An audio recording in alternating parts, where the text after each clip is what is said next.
అన్న ఎవరు అరవకండి అన్న ప్లీజ్ అన్న ముందుకు రావద్దు అన్న అన్న ప్లీజ్ అన్న ప్లీజ్ అన్న మళ్ళా సేవ్ చేస్తున్నా అన్న సైలెంట్ ఆగండి అన్న ఆయనకు మైక్ పెట్టండి అన్న అందరు ఓకేనా అన్న అందరు ఓకేనా అన్న శేఖర్ భాష అన్న ఫస్ట్ ఆఫ్ ఆల్ కంగ్రాచులేషన్ వారసుడు వచ్చాడు అన్న మీరు ఏ నేషన్ అన్న మీరు ఏ నేషన్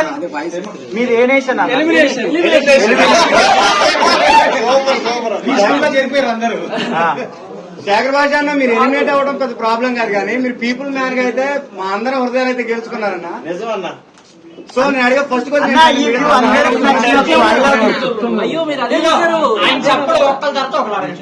ఫస్ట్ మీ దేశము నా దేశము మన ఇద్దరు దేశం, మీ నేషన్ నా నేషన్ నా మీ నేషన్.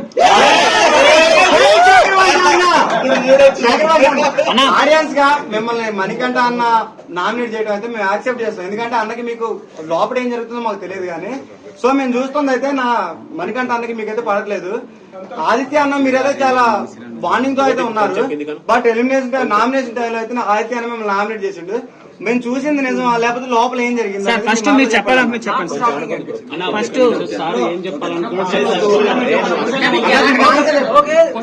మీకు తెలిసింది గోరంతా తెలియాల్సింది కొండంతా. ఇది అందరికి ఒకటే చెప్పట్లేదు, కొత్త విషయం చెప్తున్నాను మీకు.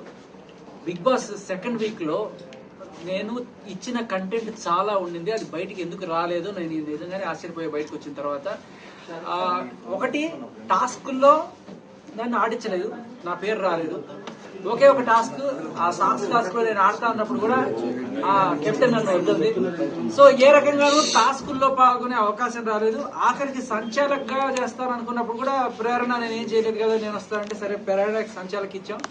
సో ప్రేరణ ఇది అంత సార్ ప్రేరణ గేమ్ ఎలా అనిపిస్తుంది సార్, జెన్యూనా అంటే ప్రేరణ ఆదిత్య మిమ్మల్ని నామినేట్ చేయడం నామినేట్ చేసినప్పుడల్లా నాకు కట్టప్ప బాగులు పడిచినట్టు అనిపించేది. అదే కొంచెం మీరు ఆయన నామినేట్ చేసినా కూడా నేను ఎప్పుడు కూడా నామినేట్ చేస్తే ఏమైతుంది, నాకు జనాలు ఉన్నారు కదా వాళ్ళకి నేను నచ్చితే నేను ఎక్కడికి పోతాను అనుకునేవాడిని. ఆడియన్స్ ఉన్నారు వాడు ఓడియన్ అంటారు అనుకున్నాను, బట్ ఆడియన్స్ ఓడిచేస్తాం. అన్న మణికంఠ ఇంకో పల్లవి ప్రశాంత్ అవుతారని మీరు అంటారు అన్న? పల్లవి ప్రశాంత్ సార్ ఫస్ట్ మీ ఎలిమినేషన్ కి కారణం ఏమనుకుంటున్నారు చెప్పండి. సో నేను ఎలిమినేషన్ అయినందుకు అస్సలు ఏ రకమైన బాధ లేదు. ఎలిమినేషన్ అయ్యి ఇంటికి వచ్చాను హ్యాపీగా. అండ్ ఎలిమినేషన్ చేసిన నా హౌస్ మేట్స్ ని కూడా నేను తప్పు పట్టను, వాళ్ళందరూ కూడా ప్రేమతోనే నేను నా బిడ్డను చూడాలనే కోరికతోటి వాళ్ళు ఎలిమినేషన్ చేశారు. బయటికి ఏ రీజన్స్ అయినా చెప్పుకుండొచ్చు, కానీ నాకు నచ్చని విషయం ఏంటంటే ఈ వారం రోజుల్లో నాకు అవకాశాలు తక్కువ రావడం. మరి అది కావాలనా లేకపోతే దురదృష్టవశాత అనేది అది పక్కన పెడితే, సరే టాస్కుల విషయం లేకపోయినా నేను వేసిన జోకులు కావచ్చు, నేను మీకు ఎంతమందికి నేను ఎవరికి తెలియదట ఈ విషయం. మీ దొంగతనాలు చేస్తున్నారు కదా, అది ఇక్కడ తీసుకొచ్చి ఇది ఇక్కడ చూసి ఇప్పుడు మీ ఫుటేజ్ అదేంటంటే ఒకసారి ఒక Pulpy orange Vishnupriya Pulpy orange తాగేసి తీసుకొచ్చి